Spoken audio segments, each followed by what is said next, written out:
ಬಾಗೇಪಲ್ಲಿಯಲ್ಲಿ ಆಯೋಜಿಸಿದ್ದ ಸ್ವಾತಂತ್ರ್ಯ ದಿನಾಚರಣೆಯಲ್ಲಿ ಮಾತನಾಡಿದ ಶಾಸಕ ಸುಬ್ಬಾರೆಡ್ಡಿ, ನಾನು ಶಾಸಕನಾಗಿ 13ನೇ ವರ್ಷ ಈ ಸ್ವಾತಂತ್ರ್ಯ ದಿನಾಚರಣೆಯಲ್ಲಿ ಭಾಗವಹಿಸುತ್ತಿದ್ದೇನೆ. ಅಧಿಕಾರಕ್ಕೆ ಶಾಸಕನಾಗಿಲ್ಲ, ಒಬ್ಬ ರೈತನ ಮಗನಾಗಿ ಈ ಕ್ಷೇತ್ರದ ರೈತರ ಋಣ ತೀರಿಸಲು ಮುಂದಾಗಿದ್ದೇನೆ. ರೈತ ಮಕ್ಕಳು ಶಿಕ್ಷಣ ಪಡೆಯಬೇಕು, ಹಾಗಾಗಿ 17 ಹಾಸ್ಟೆಲ್ಗಳನ್ನು ತಂದಿದ್ದೇನೆ. ಹಾಗೆಯೇ 3 ವಸತಿ ಶಾಲೆಗಳನ್ನು ತಂದಿದ್ದೇನೆ ಎಂದು ತಿಳಿಸಿದರು. ನಾವೆಲ್ಲರೂ ಯಾವುದೋ ಸಿನಿಮಾ ನಟ ನಟಿಯರ ಅಭಿಮಾನಿಗಳಾಗುತ್ತೇವೆ, ಆದರೆ ನನ್ನ ಪ್ರಕಾರ ದೇಶದ ಅಭಿಮಾನಿಯಾಗಬೇಕು, ಭಾರತ ಮಾತೆಯ ಅಭಿಮಾನಿಗಳಾಗಬೇಕು. ಆ ನಿಟ್ಟಿನಲ್ಲಿ ದೇಶಕ್ಕೆ ಗೌರವವನ್ನು ತೋರಿಸುವಂತೆ ಮನೋಭಾವ ಬೆಳೆಸಿಕೊಳ್ಳಬೇಕು.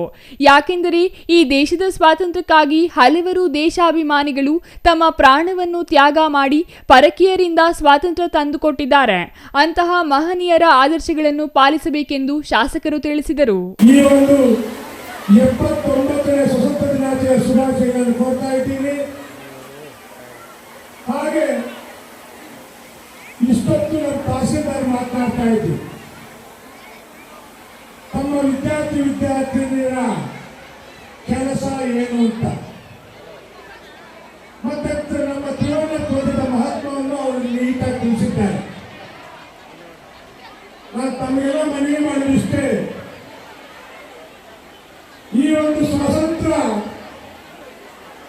ನಮಗೆ ಸಿಗಬೇಕಾದ್ರೆ ಅನೇಕ ಜನ ಮಹಿಳೆಯರು ತಮ್ಮ ಪ್ರಾಣತ್ಯಾಗವನ್ನು ಮಾಡಿದ್ದಾರೆ, ತಮ್ಮ ಮೂಲಗಳ ಜೀವನ ಕಳ್ಕೊಂಡಿದ್ದಾರೆ, ತಮ್ಮ ಜೀವನವನ್ನು ಮುಳುಗಾಗಿಟ್ಟಿದ್ದಾರೆ. ಒಂದು ಕನಸು ಕಾಣ್ತಾ ಇದ್ರು, ಭಾರತಕ್ಕೆ ಸ್ವತಂತ್ರ ಬರಬೇಕು ಅಂತ ಕಾಯ್ತಾ ಎಷ್ಟೋ ಜನ ಮಹನೀಯರು.